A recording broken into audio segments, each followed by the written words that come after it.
Well, hello everyone.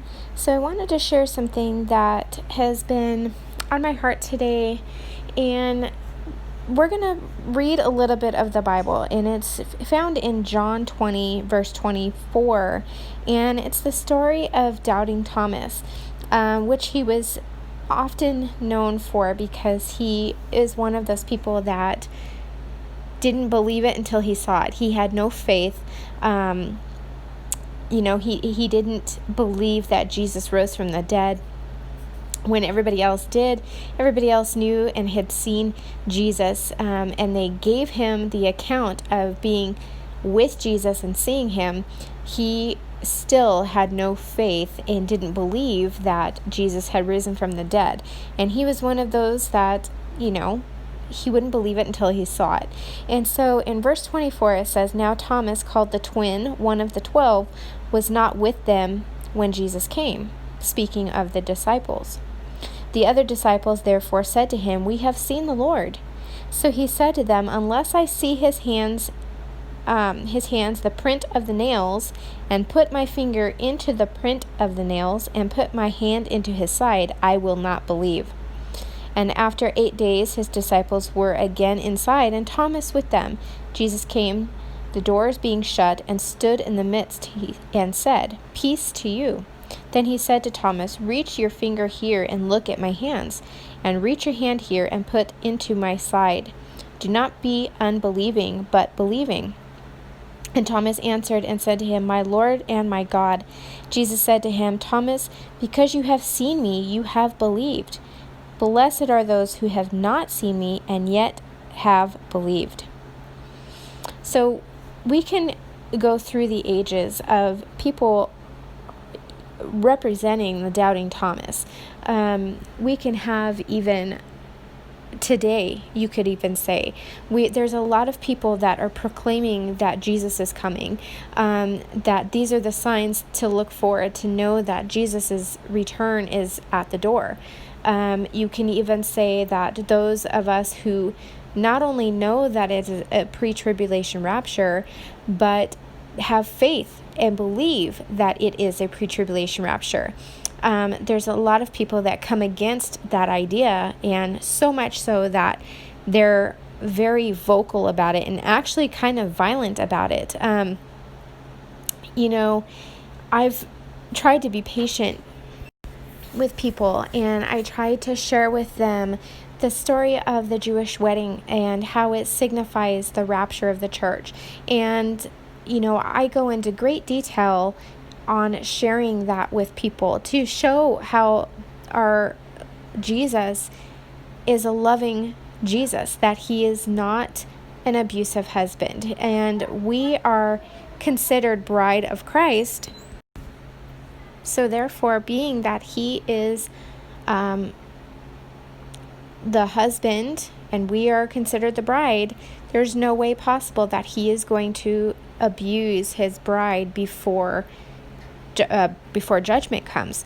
And you can be patient with people, you can share with them your reasoning, and they still deny it, and they still refuse it, and they still have hatred in their heart towards anybody who believes it, instead of just loving and disagreeing, or just considering that, hey, we all believe in Jesus, and whatever the timing is, whatever. But a lot of people have hatred in their hearts for it. And I've even seen people saying that I'm selfish for wanting Jesus to come back and not wanting to go through the tribulation.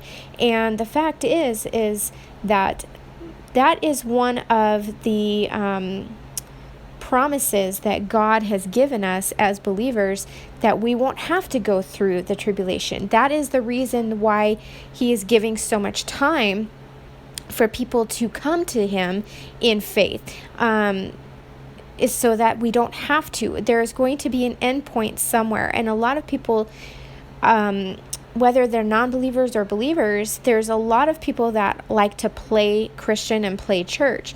And they have both feet, not just one, but they have both feet in the world. And they just can't wait for things to get back to normal. They can't wait to do things in their lives, and they can't wait to just return back to normal. And they're not watching and waiting for the Lord's return. They're not eager for his return. In fact, they have turned a blind eye to prophecy, and it either scares them or they're just not interested in it because they're too focused on their life and the things in this world. And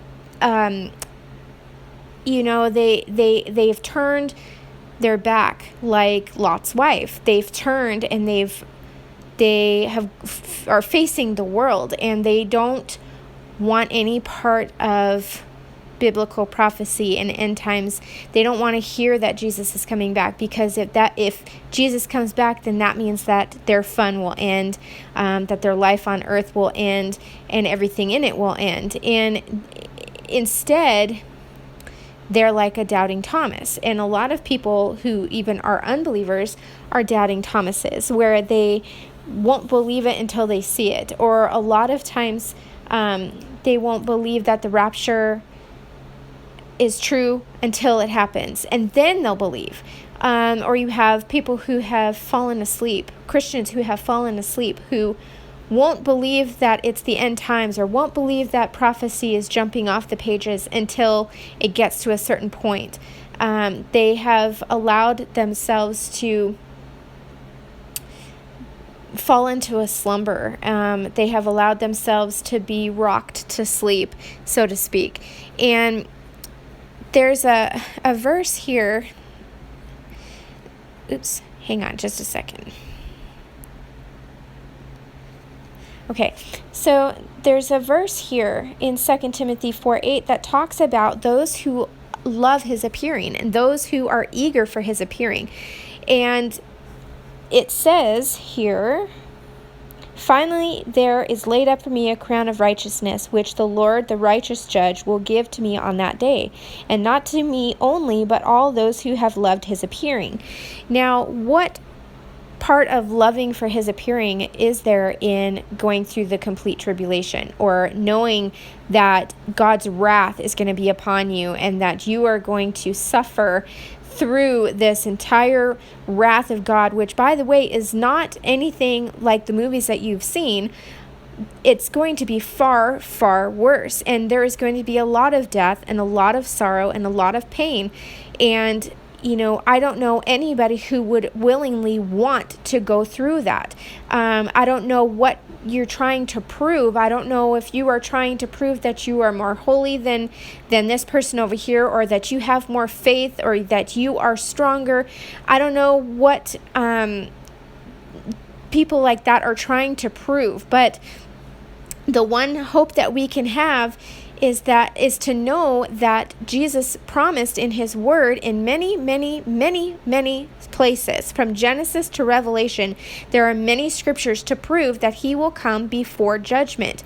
And I've said this before, and I've done videos on this before.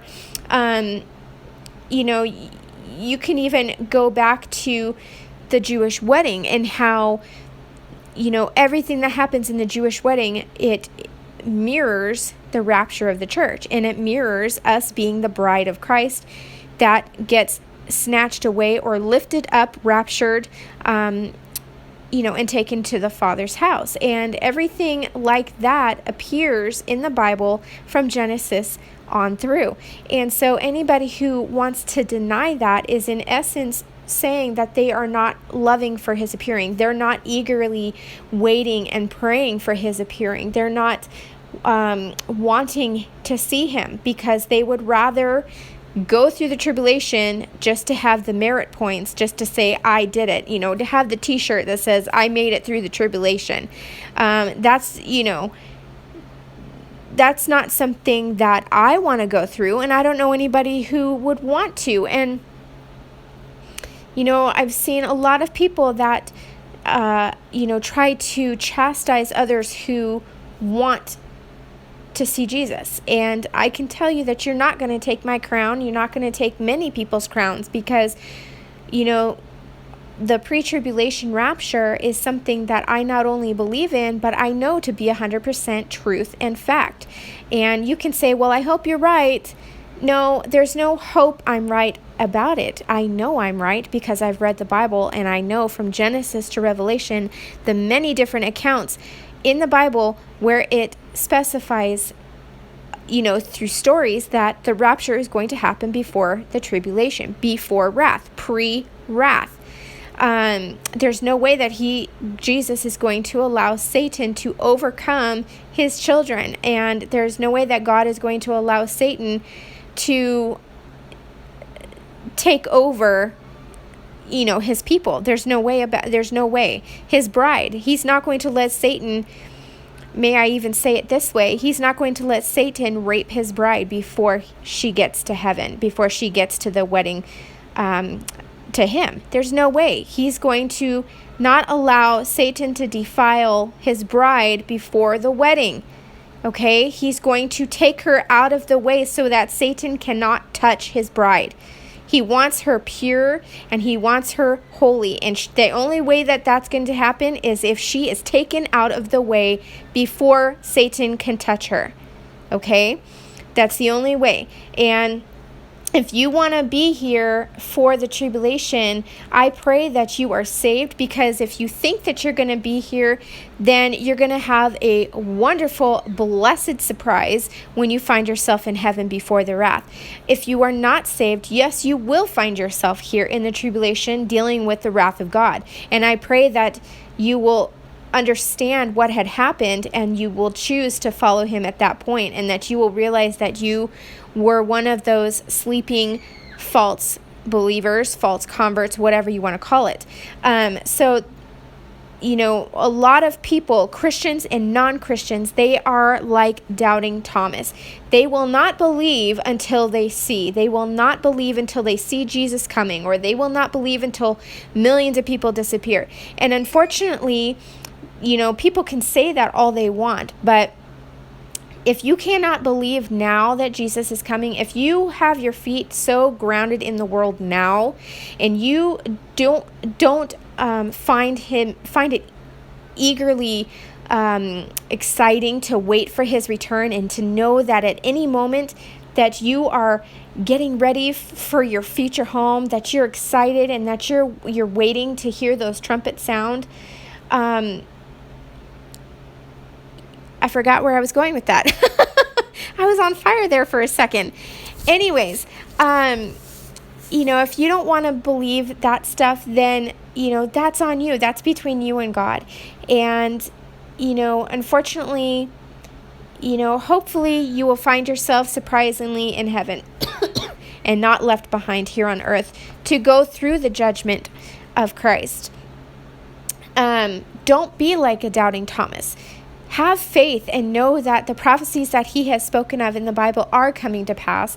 They're coming to pass with 100% accuracy, and they're coming to pass every second of the day. And we can see many, many things that are happening. And I can even just say this, with the masks, boy, look how fast prophecy has leapt off the pages just with the masks.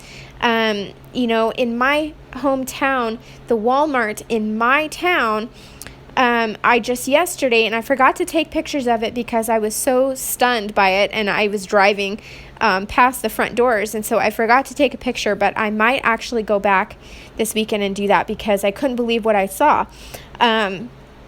There was these metal guardrail things in the front of the store, and there were 2 armed police officers, one on either side of the door, and posters all over the windows, all over the sides of the stores, and all over the metal guardrails that say masks required upon entry of the store. And so we can already see how the mandating of masks, you cannot enter the store unless you abide by our rules, unless you surrender yourself. So anyways, guys, that's what I had for you. I've been thinking about that today, and how the doubting Thomas story, and how it applies to a lot of people in today's life and in today's society, how they won't believe it until they see it. And who's to say that they will even believe it when they do see it? And how a lot of people will just come against you for believing something that you know is 100% true, and they have no faith. They have zero faith to believe that he says what he says. They want to be holier than thou and make it through the tribulation. So anyways, guys, I'll leave that with you, and until next time, may you be richly blessed.